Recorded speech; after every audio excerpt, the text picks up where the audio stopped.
म मुस्कुराउन चाहन्छु जसरी जुन ताराहरूले झाकिएको आकाशभित्र लुकेर पनि उज्यालो छाड्दै मुस्कुराउने गर्छ।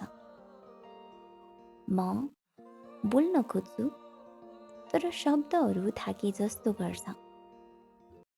छटपटिएको भावनाहरू कसैलाई व्यक्त गर्न खोज्छु तर ती भावनाहरूले भने मौनता नै रोज्छ। हर बिहान नयाँ आश बोकेर उठ्छु तर साँझसम्म त्यो आश पनि बिस्तारै मर्दै जान्छ।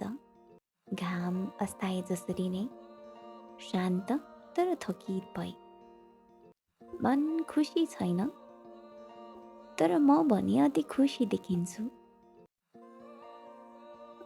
म मौन छु किनभने साँचो कथा भन्ने आवाजहरू यहाँ मजाक बन्ने गर्छन्। म भित्र पनि कति धेरै आवाजहरू मौनताको पर्खाल चिर्न नसकेर कराइरहेका छन्। तर ती आवाजहरू पनि बिस्तारै आफै बिलाउने गर्छ।